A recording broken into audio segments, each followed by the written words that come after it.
į Suomiją atvykta po 2 metų. Kažkokių tai didesnių pokyčių žvejybos technikoje nėra. Tas filmas, kur pasakoju apie žvejybą Suomijoje, pilnai tinkamas ir šiam sezonui. Pavyko prisigaudyti. Čia yra daugiau rytinis toksai kibimas, netgi dieninis dar nekibimas, o vakar prisigaudėm kažkur apie 20 kg stintų. Na ir tokį kiekį stintų reikia tvariai suvalgyti. Tai vat šiame filme aš papasakosiu keletą receptų, kaip skaniai padaryti stintas, nestandartiškai stintas pagaminti, na, kad jos jau tikrai iškeliautų į amžinosios medžioklės plotus su prasme. Galvom ištraukiam žiaunas ir panaudosime galvos sultiniui, nes žiaunos jos sultiniui priduos kartumo, o šitas sultinys jisai pakankamai gali būti naudojamas plačiai, kaip ir tiesioginė paskirtis, taip ir žuvieniai gaminti ar marinavimui. Paruošiam komplektuką žuvieniai namuose, morkos, svogūnai, galima bulvė, česnako galva, citrinos ir išdorojam ir sudedam galvas stintos. Dar įdėjau vėgėlę, pagavom galvą ir dabar pavirsim pusvalandį ir nuėmus putas įdėsim dar keletą stintų ir vėgėlės. Na, tokia graži vėgėlytė, dar vėgėlės mėsytės. Skaidresnis bus sultinys, jeigu nuimsim putas. Ir dabar, vat, va šito momentu, kai putos nuimtos, dedam prieskonius, kaip lauro lapai, čiubrelis gali būti, krapai, gelsvė. Pati skaniausia žuvienė iš karto pagauni ir į katiliuką.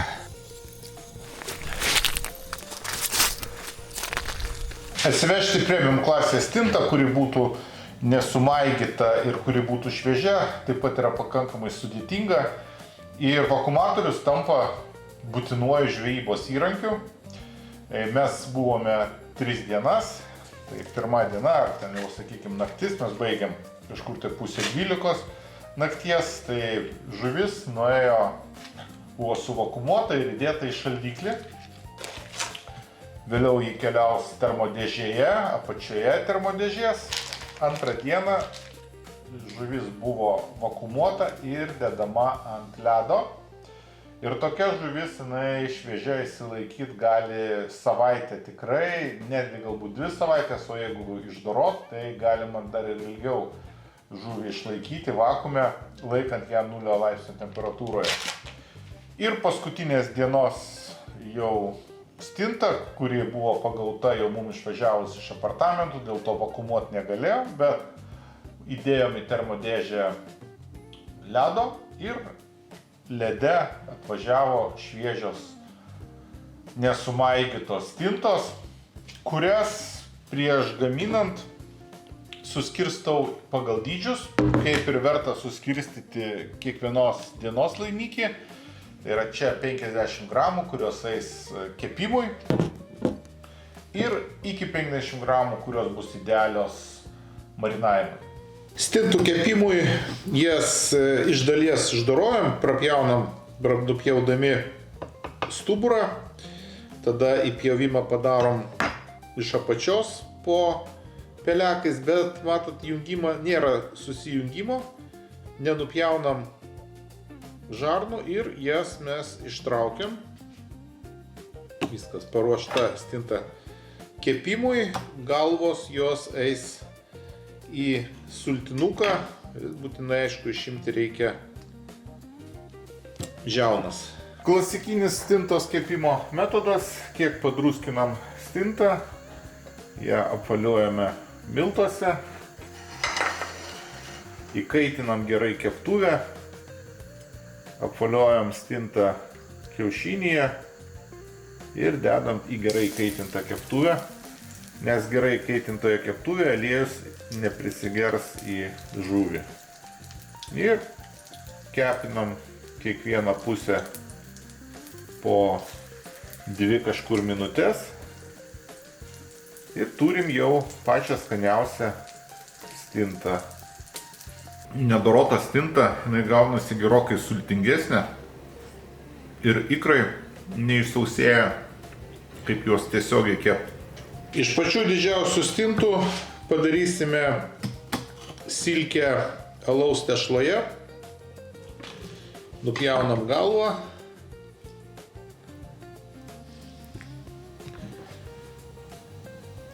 Ją dabar pilnai išdorosim ir padarysime paplotėlius. Tokia fish and chips, marokietiškų paplotėlių tipas ir čia yra svarbu išimti kauliuką. Stintos kauliukas jisai išsiminėja kiek sudėtingiau nei silkinių, kaip strimelė, sardinė ar silkė, bet principas yra tas pats. Kišam pirštą po stuburinių kaulų ir einam link uodegos, stengdamasi, kad kuo daugiau pašalinti ir šonkaulinių kauliukų. Tada mes padarysime alaus tešlą ir alaus tešloje pamirkę išvirsim karštame aliejuje, gaunam tokį paplotėlį,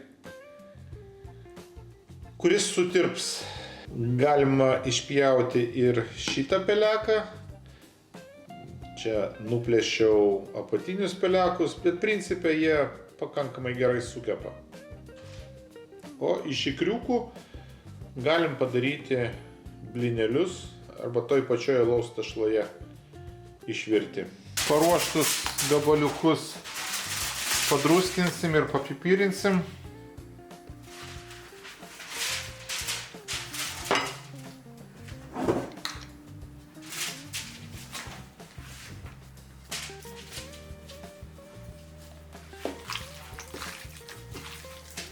Dedame 200 gramų miltų, 50 gramų krakmolo, 10 gramų kepimo miltelių, šaukštelį druskos, tada kiek juodųjų pipirų ir pilam 250, gali būti 300 mg alaus, kad gautųsi tokia grietinėlės konsistencija. Reikia išplakti, kad neliktų jokių gumulų.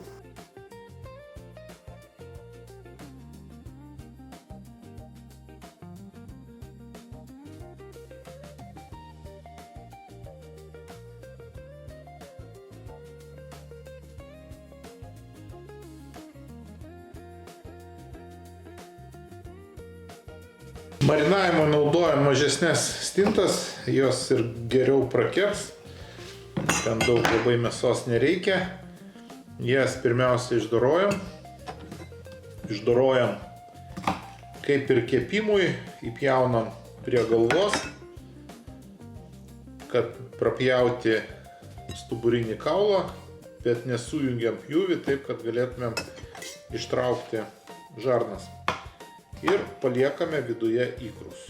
Išdorotas žuvis sudedam į puodą, įberiam druskos, juodųjų pipirų, išmaišom kiek aliejaus, užpilame irgi išmaišom ir palaikom apie pusvalandį valandą. Tada padėklę padedame kepimo popierių ir sudedam žuvytės taip, kad jos viena prie kitos nesiliestų. Ir 200 laipsnių temperatūroje kepam 15 minučių. Porą kilogramų stintų reikės panašiai apie 2 litrų sultinio. Sultinyje jau buvo lauro lapeliai ir žirneliais pipirai, dėl to dabar kiek jau maltų pipirų įdedam. Druskos ten taip pat buvo dėta, tokiam kiekiu reikėtų šaukšto druskos, dėl to dedam druskos kiek mažiau. Actas dedamas, kai užverdama. Natūralaus acto 6 procentų reikėtų šitam kiekiu apie 10 šaukštų. Keptus svogūnus ir morkas dedam į stiklainius apačioje ir sustatom stintas, taip jų daugiau telpa. Ant viršaus dar įdedam, svogūnų ir morkų. Kai kuriais atvejais naudojama iš karto marinate verdamos yra morkos, svogūnai ir pilama kartu su marinatu. Taip pat yra receptai, kur galima dėti ir žalius svogūnus, bet ten jau greito naudojimo. Taip pat keletas skiltelė ant slaikėlio česnako labai pagerintų skonį, nors čia šviežios, kadangi labai stintos, tai neverta stipresnių naudoti ingredientų.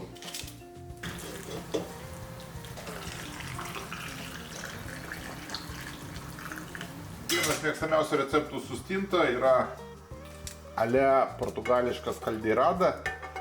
Jau čianais kaip ir marinuota žuvis, kaip ir ne visai marinuota. Na, stinta pomidorų padaže, pavadinkim taip. Ir tiek, kad daugiau panaudota dar yra paprikos. Kaitinam aliejų, kol kaitinam įdedam česnakų, kad pagerintų skonį, dar vėliau bus česnakų prieš pabaigą, o dabar česnakai naudojami tam, kad pagerinti aliejaus skonį. Taip pat kiek aitriosios paprikos be sėklų. Ir dabar kepinsim svogūnus. Po svogūnų ateis eilė paprikoms. Reikėtų tą viską taip gražiai apkepinti. Labai skonio priduos ir kiek morkų, jau saldumo visą laiką priduoda. Gražinam svogūnus. Na ir dėl rūgštelės irgi yra įvairūs variantai, kaip minėtas baltas vynas, o gali būti ir įspausta citrina, pusė gal citrino, kaip jau labiau patinka, nes rūgštelės šitame padaže reikėtų.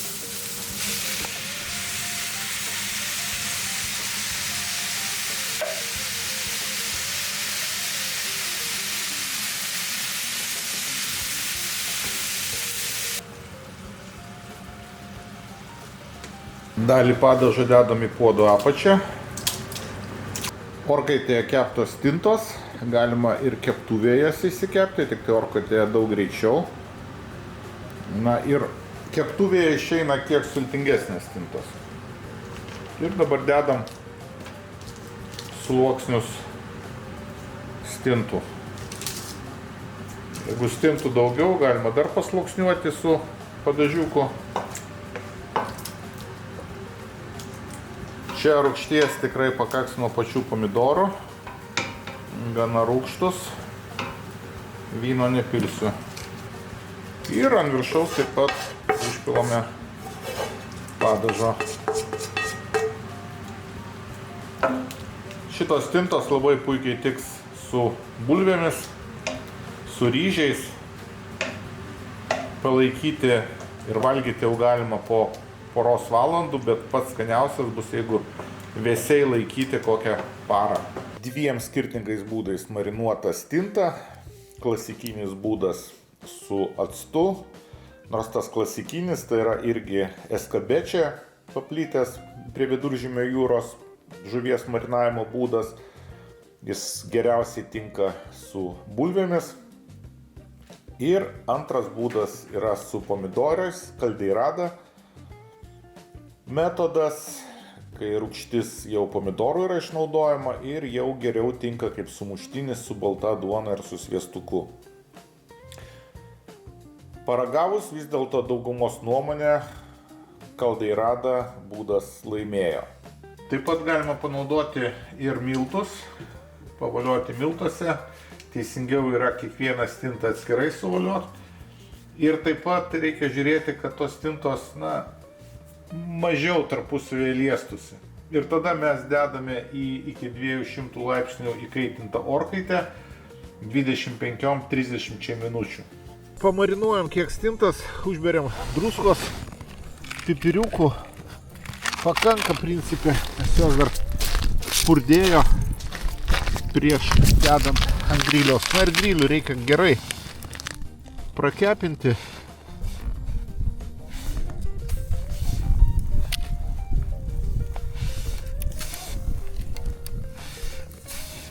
Šviežia žuvis mėgsta pasiraityt uodegėlės. Čia netgi galima pasakyti pašildyta kiek stinta. Na, va, dabar tą mėsytę įsisiurbė tiesiog. Nu taip, dėl stintos iš tiesų verta nuvažiuoti tos 2000 km ir netgi va dėl šito griliuko. Bet aišku, patiekalų, kaip matėt, tikrai yra labai daug. Gaminkitės, jeigu patiko, spauskite like. Dešinėje pusėje prenumeratos mygtukas. Daug gerų receptų skoniogidas.lt ir viskas.lt. Iki skanaus!